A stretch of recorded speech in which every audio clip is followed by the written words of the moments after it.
first hour of the show, before we get sidetracked with calls and whatnot, what have you, we were talking about why does traditional estate planning fail? Why does it fail as badly as it does? And it fails badly.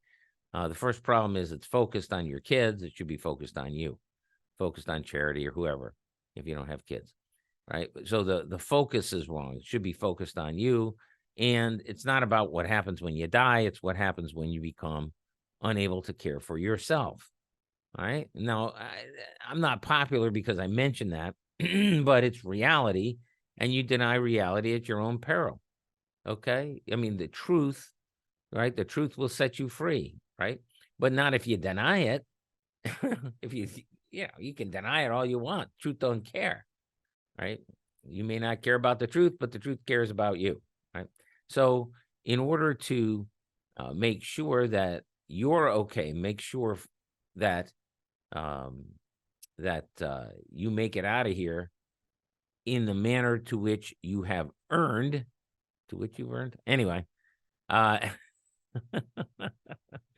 It's all about what did you do with your life, right? And if you did it right, then you should benefit from it. If you didn't do it right, well, we're not going to let you screw it up that badly. Okay, there's a safety net out there.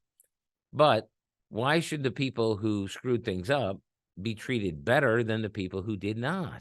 Why should the people who don't contribute get more than the people who did contribute? This has bugged me right from the very start.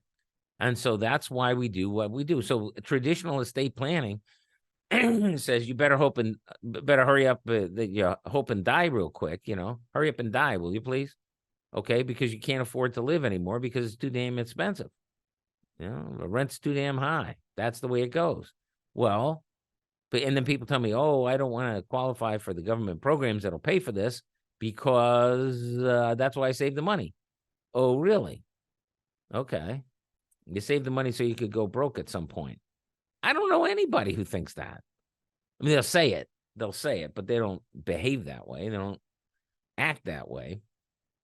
And so, number one, with estate planning, when you're doing this kind of thing, when you're looking into the mists of the future, right, then obviously death is a pretty definitive kind of thing, right? So people plan on that because they can see it, they can appreciate it, they've seen other people die. Well, a lot of people haven't seen other people in long-term care, so they're not aware that there really is a variation there. I got people who are like, oh, if I ever get dementia, I'll just be a potted plant anyway. It won't matter. Really? Why don't you spend about 5 seconds in a long-term care facility and you'll find out what matters and what doesn't. It matters. It matters how you get the care that you get.